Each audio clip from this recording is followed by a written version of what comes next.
മെഴുക്ക് വരട്ടി ഉണ്ടാക്കാനാണ് കേട്ടോ ഇന്ന്. അപ്പോൾ ഞാൻ ഉച്ചയ്ക്ക് ലഞ്ചിന് കൊണ്ടുപോകാൻ വേണ്ടിയിട്ട് ചട്ടി ചൂടായിട്ടുണ്ട്. അതിലേക്ക് കുറച്ച് വെളിച്ചെണ്ണ ഒഴിച്ച് കൊടുക്കാം.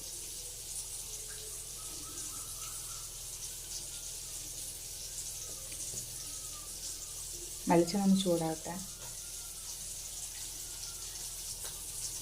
എണ്ണ ചൂടായിട്ടുണ്ട്.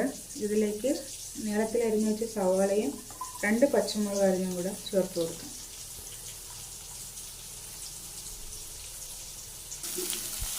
ഇത് ജസ്റ്റ് ഒന്ന് വഴറ്റിയെടുക്കാം.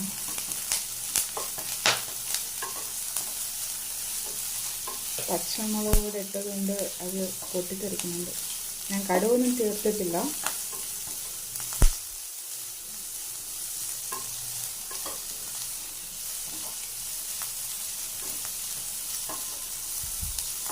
ജസ്റ്റ് ഒന്ന് കളർ മാറിയിട്ടുണ്ട്. ഇതിലേക്ക് കട്ട് ചെയ്ത് വെള്ളത്തിലിട്ട് വെച്ചിരിക്കുന്ന വഴുതനങ്ങ ചേർത്ത് കൊടുക്കാം.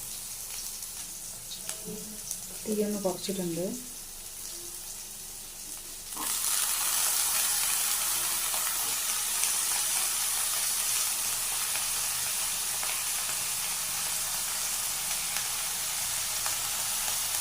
അതൊന്ന് വഴറ്റാം.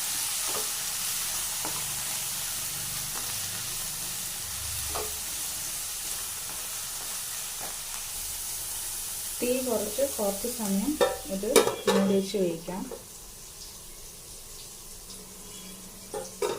മൂടി വെച്ച് വേവിച്ചാലും ഇടയ്ക്കൊന്ന് ഇളക്കി കൊടുക്കാം. വെള്ളമൊന്നും ചേർക്കുന്നില്ല. അപ്പോൾ ഇതിലുള്ള വെള്ളത്തിലും ഈ വഴുതനങ്ങയിൽ നിന്ന് വരുന്നതും സവാളയിൽ നിന്ന് വരുന്ന വെള്ളത്തിൽ ഒന്ന് പിന്നെ കുറച്ച് എണ്ണ ഒഴിച്ചിട്ടുണ്ട്. അതിൽ ഇത് വെന്തോളും.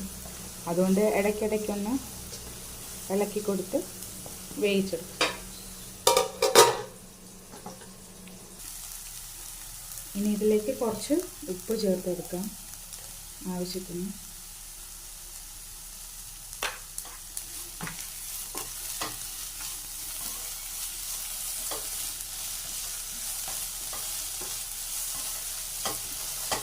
അപ്പോൾ വഴുതനയൊക്കെ ആകുമ്പോഴത്തേനും പെട്ടെന്ന് നമുക്ക് വെന്ത് കിട്ടും.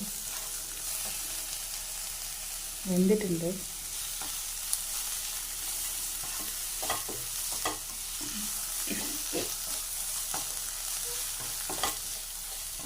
ഇതിലേക്ക് കുറച്ച് മഞ്ഞൾപ്പൊടി ചേർത്ത് കൊടുക്കാം.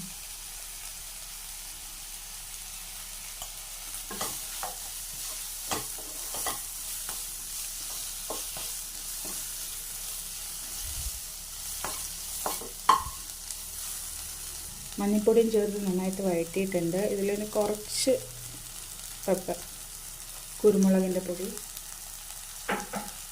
അതുകൂടെ ചേർത്ത് നന്നായിട്ടൊന്ന് വഴറ്റാം. വേറെ കളറിന് വേണ്ടിയിട്ടാണ് ഞാൻ മഞ്ഞൾപ്പൊടി ചേർത്തത്. പക്ഷേ കളർ അധികം ആയിട്ടില്ല.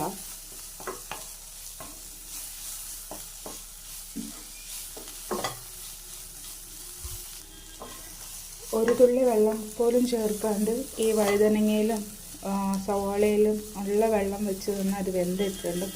എണ്ണയും കൂടെ ചേർത്ത് നല്ലോണം വെന്തിട്ടുണ്ട്. ഇത്